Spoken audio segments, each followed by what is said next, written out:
this is important because I think yung mga Gen Zs ngayon, I have no means to judge them, but they're all super busy with TikTok, parang lagi silang nag-social media. They should know more about Philippine history, kung gaano kalaki yung sakripisyo na ginawa ng mga Pilipino noon para mas ma-appreciate nila yung luxury of life now na pinagdaanan ng mga Filipinos dati. As a result, maybe they will love our country more and be appreciative of what we have and just be grateful na ganito yung meron tayo dahil sa mga Filipinos dati. Napakahalaga nito, no? Lalo na sa mga henerasyon natin ngayon. Mahalagang bagay na matutunan natin ito. Kaya mahalagang bagay na irespeto at muli nating balikan ang history ng bansa natin, ng bansang Pilipinas. So, syempre, unang-una, nandiyan yung mga superstars ng GMA, Alden Richards, David Licauco, Barbie Forteza, Sanya Lopez, at marami pang iba. Sa direksyon din to ni Direk Dominic Zapata, kaya alam mo, quality yung mapapanood mo. So ito yung chance na makita nila yung mga kwento na yun, mga kwento ng mga lolo nila, kung paano sila nagtatago sa ilalim ng mga papag ng bahay nila. Makikita nyo lahat yung mga kaganapan nung mga panahon na to. Makita rin natin yung mga hindi magandang nangyari para syempre maging lesson din yun at hindi na maulit ulit. Makita rin dito yung katapangan ng Pilipino, kung ano yung pinagdaanan nila para mabuo yung kanilang character bilang Pilipino. Doon mo makikita yung kagitingan ng bawat isa, yung mga ginawa ng bawat isa para sa Pilipino. Ika nga, Pilipinas para sa mga Pilipino. Alam ko naman, alam na rin ng nakararami na ito po talaga ay powerhouse cast. Ang aking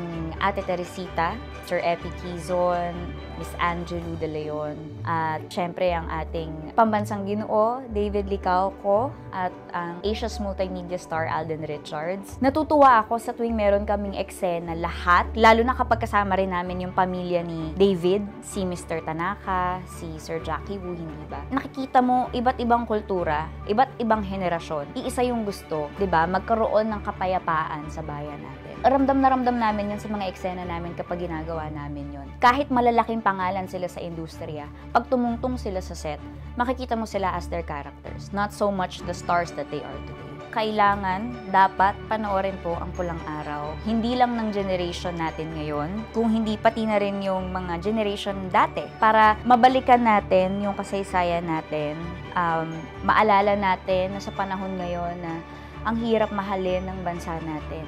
May mga taong katulad ni na Eduardo, ni Adelina, ni Teresita na nakipaglaban para makamit natin yung kalayaan ng bansang meron tayo ngayon. Ano bang pwede nating gawin para mapanatiling mapayapa ang bansa natin, hindi ba? Para sa akin, marami pong kapupulutang aral, hindi lang bilang Pilipino, kundi bilang tao. Pagbabalik tanaw sa mga taong nagsakripisyo during the 1940s, kung bakit ba natin natatamasa ang ating kalayaan ngayon. Ako, yun yung gusto ko talagang iparating na mensahe sa mga manonood. Kasi kung hindi dahil dito sa mga taong nagsakripisyo, nung tayo'y sinasakop ng mga dayuhan, wala tayo ngayon dito. Yung kalayaan natin na tinitake natin for granted almost every day, maraming taong namatay, maraming tao ang pinagkaitan ng pagkakataong mabuhay ng maayos ng mga panahong yun para malang maranasan natin kung anong meron tayo ngayon. Kaya dapat natin pagpasalamat to sa kanila, and I think with Pulang Araw, ito yung legacy ng mga unsung heroes, unnamed heroes na lumaban during those times at nagpursige para lang makamtan at maibigay sa Pilipinas ang kalayaan na kailangan nito. Mga kapuso, Laban lang. Pulang Araw, A Filipino Story.